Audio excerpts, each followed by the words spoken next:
Hello everyone, कैसे हैं आप सब। एक बार फिर से आप सभी का हमारे चैनल पे स्वागत है। दोस्तों, यदि आप भी शेयर मार्केट में फ्यूचर एंड ऑप्शन सेगमेंट में ट्रेडिंग करते हैं तो उससे होने वाले प्रॉफिट एंड लॉस को अपने आईटीआर में आप किस तरीके से शो करेंगे, आज के इस वीडियो में हम डिस्कस करने। फ्यूचर एंड ऑप्शन की ट्रेडिंग के लिए आईटीआर फाइलिंग से रिलेटेड हम यहाँ पे 3 पॉइंट इस वीडियो में डिस्कस करने वाले हैं। सबसे पहले तो फ्यूचर एंड ऑप्शंस की जो प्रॉफिट एंड लॉस है उसको आप आईटीआर फॉर्म में यदि डिक्लेयर करना चाहते हैं तो आपके लिए कौन सा आईटीआर फॉर्म सूटेबल रहेगा।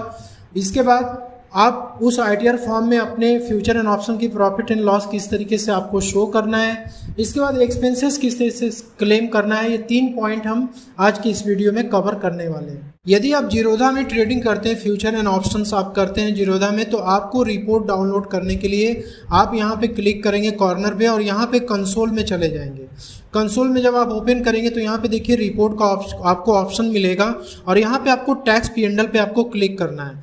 टैक्स P&L पे आप क्लिक करेंगे तो आपको यहाँ फाइनेंशियल ईयर 22-23 सेलेक्ट करना है और यहाँ पे फ्रॉम Q1 टू Q4 और आपको यहाँ से बिल्ड करना है रिपोर्ट। तो यहाँ पे देखिए आपका इक्विटी सेगमेंट का ये रिपोर्ट आ जाता है, करेंसी का आ जाता है, फ्यूचर एंड ऑप्शंस का आ जाता है। तो हम फ्यूचर एंड ऑप्शंस का टर्नओवर कैलकुलेट करने की बात कर रहे हैं, इसकी रिपोर्ट हमें डाउनलोड करनी है। तो यहाँ पे आप डाउनलोड टैक्स P&L रिपोर्ट यहाँ पे आप डाउनलोड कर लेंगे। इसमें सारा जो है आपका इक्विटी और इंट्राडे सारी चीज़ें आपकी रिपोर्ट इसमें आ जाती है। तो आप डाउनलोड करने के बाद अपने एक्सेल शीट को ओपन करेंगे और यहाँ पे आपको मैं टर्नओवर किस तरह से कैलकुलेट करना है एज पर न्यू रूल मैं आपको बताऊंगा।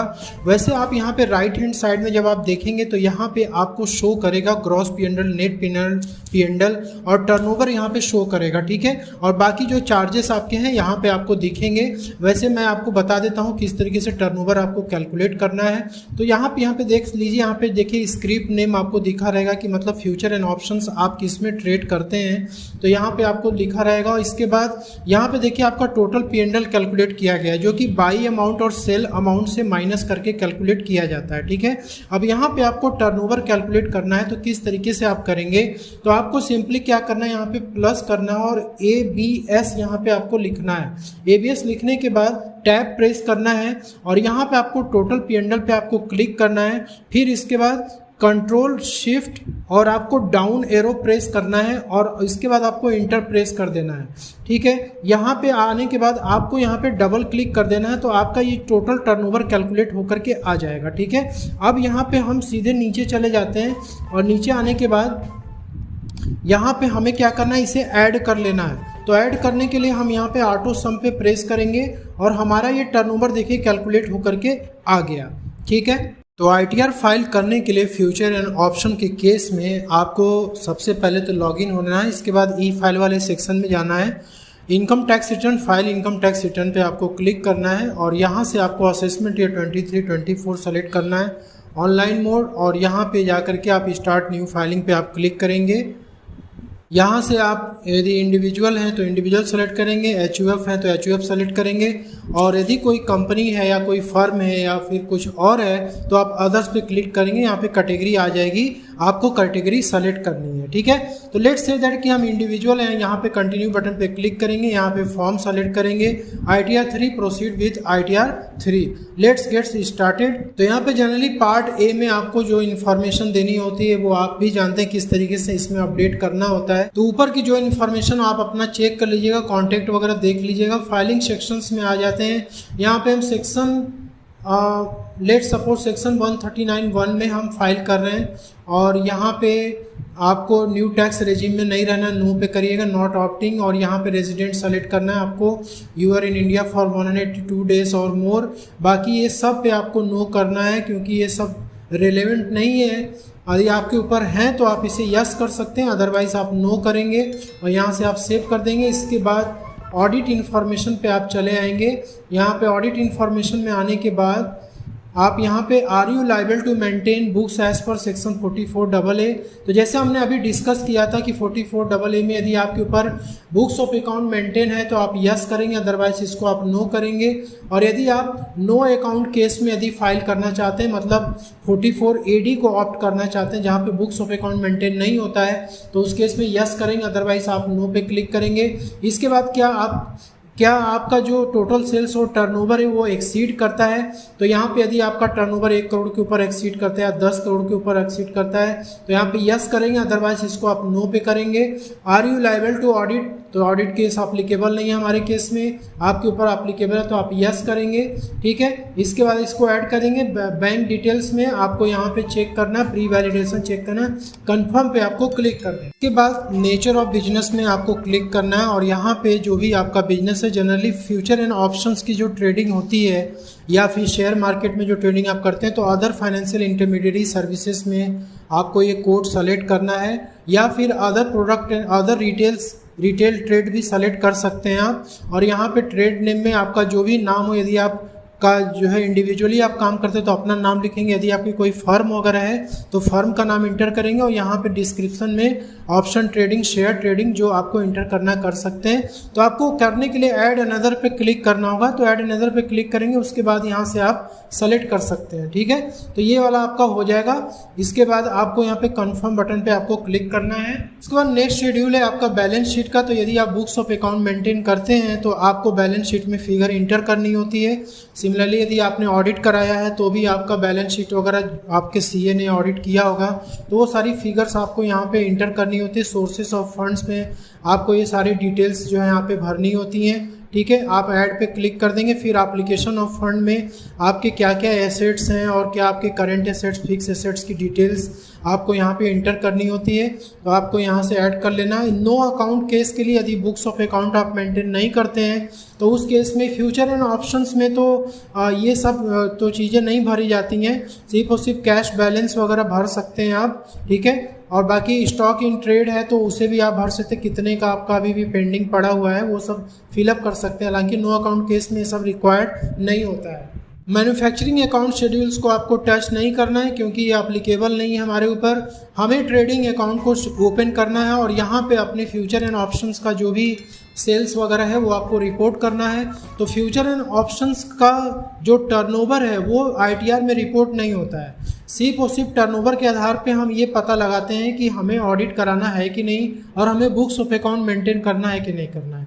बाकी आपको यहाँ पे सेल और परचेस की फिगर इंटर करनी होती है, तो आप ट्रेडिंग अकाउंट में भी इंटर कर सकते हैं और दूसरा direct profit and loss account में भी इंटर कर सकते हैं। तो आपको रेवेन्यू फ्रॉम ऑपरेशन में यहाँ पे जैसे एडिट करना है, एडिट करने के बाद आपको यहाँ पे अदर ऑपरेटिंग रेवेन्यू में सेल ऑफ ऑप्शन उसका अमाउंट आपको यहाँ से एंटर करना है। ये अमाउंट आपको जो आपने डाउनलोड किया था पीडीएफ वाली शीट वहाँ से आपको मिलेगी। यहाँ पे देखिए सेल अमाउंट है ऑप्शन का, तो सेल अमाउंट ऑप्शन यहाँ पे एंड में आप चले जाएंगे और यहाँ पे आपको ऐड कर लेना है। ये अमाउंट आपको अपने आईटीआर में एंटर करनी है। सेल ऑफ ऑप्शन में 83,76,645। इसके बाद आपको यहाँ से सेव कर देना। इसके बाद सिमिलरली आपको डेबिट क्या करना है ट्रेडिंग अकाउंट में, तो आपने जो परचेस किया है ऑप्शन का उसकी वैल्यू आपको यहाँ पे एंटर करनी है। तो परचेस वाला भी ऑप्शन देखिए यहाँ से मिल जाएगा आपको, तो आपको सिंपली इसको पूरा ऐड कर लेना है। अमाउंट टोटल आपका परचेस का ऑप्शन का और सेल ऑफ ऑप्शन का, तो ये अमाउंट आपको यहाँ पे इंटर कर देना है।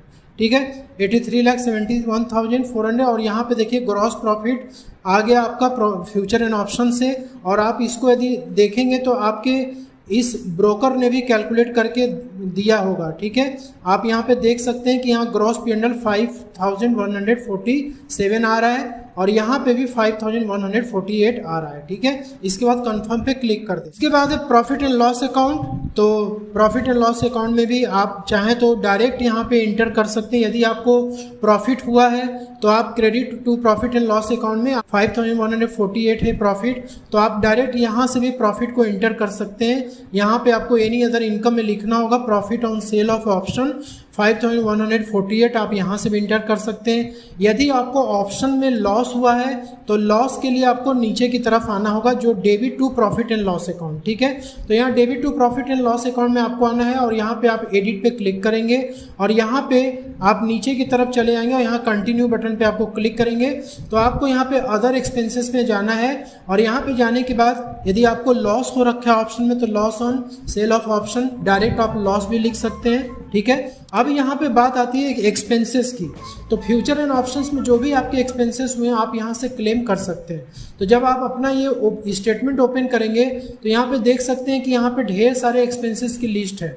ब्रोकरेज है, सेंट्रल CGST है, सेबी फीस है, सिक्योरिटी ट्रांजेक्शन टैक्स है। ये सारा जो आपका खर्चा है, ये खर्चा आप क्या कर सकते हैं कि इसमें आप शो कर सकते हैं। तो यहाँ पे आप जो है टोटल एक्सपेंसेस जो भी आपका होगा आप यहाँ से क्लेम कर सकते हैं। 36,453 आप यहाँ पे रिपोर्ट कर देंगे जैसे मैंने किया है। इसके बाद ये देखिए आपका नेट प्रॉफिट बिफोर टैक्सेस यहाँ पे आ गया 31,305। ठीक है, ये आप जब अपने स्टेटमेंट से मैच करेंगे तो भी आपको यहाँ पे मिल जाएगा 31,307 यहाँ पे देखिए आ रहा है। ठीक है, ये आपके इस फिगर से मैच कर रहा है। इसके बाद आप सेव कर देंगे। ₹1 का डिफरेंस है, वो कैलकुलेशन में मिस्टेक हो सकता है, तो आपको चेक कर लेना है। चेक करके यहाँ पर फिलअप करना है। तो यदि आपकी टर्नओवर 2 करोड़ तक है और आप जो है regular books of account maintain नहीं करते हैं, आप प्रिजेंटिव टैक्सेशन स्कीम को ऑप्ट करना चाहते हैं, तो सिंपली आप प्रिजेंटिव इनकम पे क्लिक करेंगे और यहाँ पे आपको बिजनेस वाला सेलेक्ट करना और यहाँ पे टर्नओवर आपको इंटर करना है। ठीक है, क्योंकि यहाँ पे जो फ्यूचर एंड ऑप्शंस का जो ट्रेडिंग होता है 95% बैंक के थ्रू ही होता है डिजिटल मोड में, इसलिए यहाँ पे टर्नओवर लिखेंगे। यहाँ पे 6% के रेट से आपका इनकम कैलकुलेट कर देगा।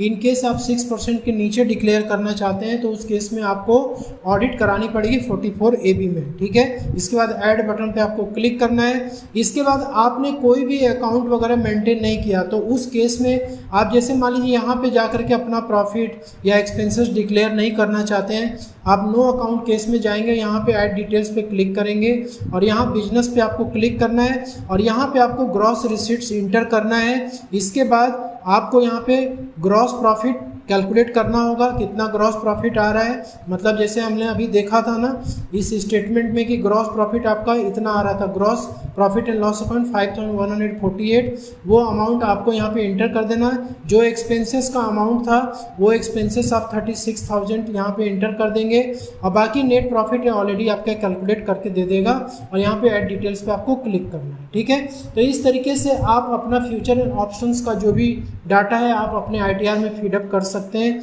तो दोस्तों आई होप कि मैं फ्यूचर एंड ऑप्शन से रिलेटेड जो भी आपके ITR में रिपोर्ट करनी थी प्रॉफिट एंड लॉस समझा पाया। वीडियो कैसी लगी कमेंट बॉक्स में लिख के जरूर बताइएगा। मिलते हैं अगले नेक्स्ट वीडियो में, तब तक के लिए जय हिंद, जय Bharat. Thank you so much for watching.